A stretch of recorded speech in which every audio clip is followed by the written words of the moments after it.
অনেক নিবেদন করেছিলাম, আবেদন করে দরখাস্তও দিয়েছি, কিন্তু প্রশাসন তাদের মতন করে কাজ করেছে। কাজ করার পরে বাঁধ যখন ভাঙে তখন প্রশাসনের তরফ থেকেও আমাদের প্রধান সাহেবেরা ছিলেন, কিন্তু ওনাদেরকে আবেদন করার পরে ওনারা মাটি তিরপল দিয়ে সাহায্য করেছিলেন। কিন্তু আমরা পাবলিক এখান থেকে বহু চেষ্টা করেছি, কিন্তু আমাদের মেন যেটা সমস্যা, নদী সংস্কার করতে হবে। নদী সংস্কার না করলে আমরা এইভাবে বিগত দিনে এখানে থাকতে পারবো না। নদী যাতে সংস্কার হয়, সরকারের কাছে আমাদের বিনীত অনুরোধ যে সেটা একটু দেখুন। এবং আমাদের এই জায়গায় যে আগে একটা হানা হয়েছিল, সেই হানাটাও ফোড়া হয়ে গেছে। সেই হানাটা যাতে বোল্ডার মোরাম হয়, তার জন্য আমরা আপনাদের কাছে আপনাদের দৃষ্টি আকর্ষণ করছি, যাতে সেই কাজটা ভালোভাবে করা যায় সেটা একটু করুন। এবং হানাটা যাতে ভালোভাবে বাঁধা যায় সেইটা আমরা সরকারের কাছে আবেদন করছি।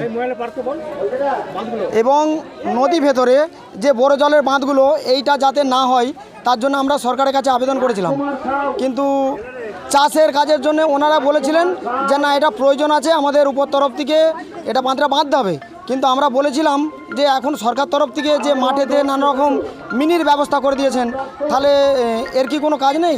ওনারা বললো আচ্ছা ঠিক আছে, আমরা দেখছি, আমরা এটা ভাবাবো বলে এই পর্যন্ত হয়ে রয়ে গেছে। কিন্তু নদী বাঁধছে বাঁধুক, আমাদের আপত্তি কিছু নেই, কিন্তু বাঁধটা যেন বর্ষা আসার আগে বাঁধের মাটিটা ক্লিয়ার করা যায়, সেইটাকে সরকারকে একটু দেখতে হবে।